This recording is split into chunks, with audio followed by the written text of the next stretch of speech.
Hello everyone, কেমন আছো তোমরা সবাই? আশা করছি তোমরা যে যেখান থেকে আমার ভিডিও দেখছো অনেক ভালো আছো আর অনেক সুস্থ আছো। আর আমিও খুব ভালো আছি, বিন্দাস আছি। আজ আবারও এসে গেলাম একটা নিউ রেসিপি ভিডিও নিয়ে। তো এটা দেখে নিশ্চয়ই তোমরা চিনতে পারছো এটা কি। এটা হলো যে আমরা মোচা রান্না করি, মোচার একদম উপরের অংশটা, যেটা নাকি একটু কলার মতন হয়ে যায়, কিন্তু এটা আমরা মোচাতে দেওয়া হয় না যেহেতু এটা একটু কলার মতন হয়ে যায়।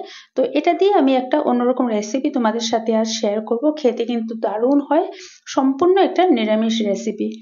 তো এটাকে তোমরা তোমাদের খুশি অনুযায়ী কাটতে পারো। আমি দুই সাইড থেকে কাট করে নিয়েছি আর একটু লম্বা লম্বায় রেখেছি। তোমরা চাইলে কিন্তু এটাকে একদম ছোট ছোট করে কাট করে নিতে পারো।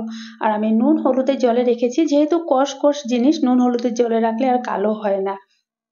এবার 5 মিনিটের মতন এরকমই আমি রেখে দেব। আর এদিকে আমি বেবি পটেটো আর ডিমটা সেদ্ধ করে নিয়েছি, এটাও রান্না করব। মুগ ডালটা আমি 10 মিনিট আগেই ধুয়ে রেখে দিয়েছিলাম জল ঝরিয়ে।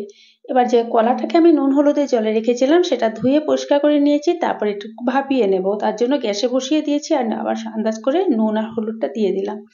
কড়াইতে তেল দিয়ে দিয়েছি। এবার যে মুগ ডালটা রেখেছিলাম এই মুগ ডালটা আমি দিয়ে দেবো, মুগ ডালটাকে ভেজে নেব। সম্পূর্ণ একটা নিরামিষ রেসিপি বন্ধুরা, তোমরা ট্রাই করবে বাড়িতে। আর খুবই টেস্টি হয়, খুবই ভালো লাগে। রুটি, লুচি, পরোটা বলো, ভাত বলো, সবকিছুর সাথেই কিন্তু ভালো লাগে। এবার ডালটা একটু লাল লাল করে ভেজে নিয়ে তারপরে এখানে আমি একটু গরম জল দিয়ে দিয়েছি। এবার ঢাকা দিয়ে এটাকে একটু সিদ্ধ হতে দেব।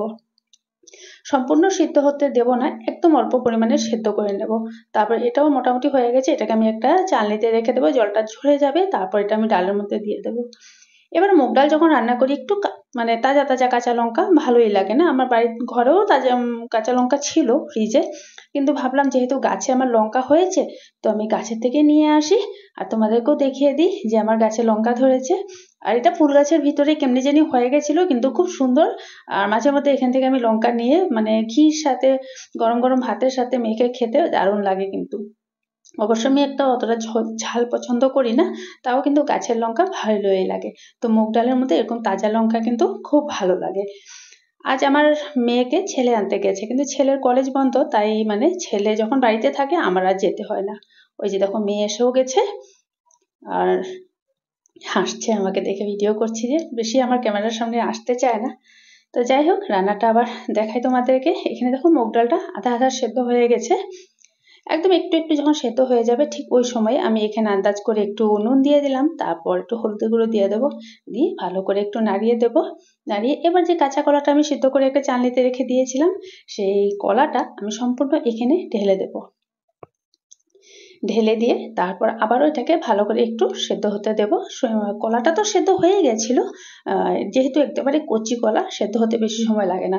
আর অবশ্যই কিন্তু কাটার পর নুন হলুদের জলে রাখবে, না হয় কিন্তু একদম কালো কালো হয়ে যাবে। তারপর এখানে মুগ ডালের মধ্যে দিয়ে আমি একটু ভালো করে আবারও সেদ্ধ করে নেব। আর ভালো করে সেদ্ধ করে নেওয়ার পরে এই দেখো যখন এরকম হয়ে যাবে দেখবে, তারপর এটাকে সম্বাদ দেওয়ার পালা। তারপর একটু নামিয়ে রেখে দিয়েছি। এবার অন্য একটা কড়াইতে আমি এখানে তেল দিয়ে দিলাম, একটু শুকনা লঙ্কা আর তেজপাতা দিলাম। তোমরা যা যেমন খুশি তেমন ফোড়ন দিতে পারো। আমি অবশ্য আবার আদা ফোড়নটা বেশি ভালোবাসি, তোমরা চাইলে 5 ফোড়ন বা গোটা জিরে, ওটা যেরকম কালো জিরে, এগুলোও দিতে পারো। আমার 5 ফোড়নটা ভালো লাগে না, যেহেতু মেথি থাকে, মেথিটা আমার একটু তেতো তেতো লাগে, ভালো লাগে না, তাই আমি আদা আর কাঁচা লঙ্কাটা দিয়ে দেবো। এবার আদাটা গ্রেট করে নিয়েছিলাম, আদাটা দিয়ে দিলাম আর কাঁচা লঙ্কাটাও সাথে দিয়ে দেবো। তোমরা যদি চাও টমেটোর ব্যবহার করতে পারো, আমার ডালের মধ্যে টমেটো ভালো লাগে না তাই দিই না। মসুর ডালে দিই, বাট মুগ ডালে আমার ভালো লাগে না। এবার যখন আদাটা একটু লাল লাল ভাজা হয়ে যাবে, কাঁচা লঙ্কাটা ভাজা হয়ে যাবে, ডালটা আমি এবার সম্বারটা দিয়ে দেবো। এমন একটা টেস্টি ডাল না, আমি কি বলবো, তোমরা যখন রান্না করবে খাবে তখন গিয়ে তোমরা বুঝবে কতটা ভালো লাগে। আর কলাটা যে আমি একটু লম্বা লম্বা রেখেছি, তোমরা চাইলে কিন্তু এটাকে একদম ছোট ছোট করে কেটে নিতে পারো, আর বা এরকমও রাখতে পারো, যেমন তোমাদের খুশি। এবার ধনেপাতা দিয়ে দিলাম। ধনেপাতাটা দেওয়া হয়ে গেলে তারপর আমি ডালটাকে নামিয়ে নেব। আশা করছি তোমাদের আমার এই রেসিপিটা খুবই ভালো লাগবে। যদি ভালো লাগে অবশ্যই কিন্তু একটা লাইক করে দিও। যদি তোমরা ইউটিউব থেকে দেখছো তবে আমার চ্যানেলটা সাবস্ক্রাইব করে দিও, আর যদি তোমরা ফেসবুক থেকে দেখছো তো প্লিজ আমার পেজটাকে ফলো করে দিও। তো এবার মানে একেবারে মুগ ডালটা অসম্পূর্ণ হয়ে থাকে যতক্ষণ অবধি না এখানে ঘি পড়ে, তাই আমি এখানে 1 চামচ ঘিও দিয়ে দিলাম। ঘিটা দিলে মুগ ডালের স্বাদটাও বেড়ে যায় আর গন্ধটা তো কি বলবো, আর দারুণ হয়, দারুণ, খুবই টেস্টি হয়। আর রান্নাটা কেমন হয়েছে তোমরা অবশ্যই কিন্তু বলবে। তোমাদের একটা কমেন্ট আমার মানে খুব মনটা ভালো লাগে তোমাদের যখন একটা কমেন্ট পাই। আর ডালটা আমার কমপ্লিট হয়ে গেছে, এবার ডালটাকে ঢেকে রেখে দেবো, যেহেতু ঘি দিয়েছি, ঘি দেওয়ার সাথে সাথে কিন্তু ঢেকে রেখে দিতে হয়, তবে গিয়ে গন্ধটা খুব সুন্দর সমস্ত ডালের সাথে মিশে যায়। দেখতে কি দারুণ লাগছে না? খেতেও দারুণ হয়েছিল কিন্তু। এবার চলো আমি ডালটা ঢেকে রেখে দিচ্ছি। আর ওদিকে আমার ডিমের তরকারিটাও হয়ে গেছে, ওই যে বেবি পটেটো দিয়ে করেছিলাম। আর বন্ধুরা ভিডিওটা এখানেই শেষ করছি। সবাই ভালো থেকো, সবাই সুস্থ থেকো, দেখা হচ্ছে নেক্সট ভিডিওতে। আর tata bye bye and take care.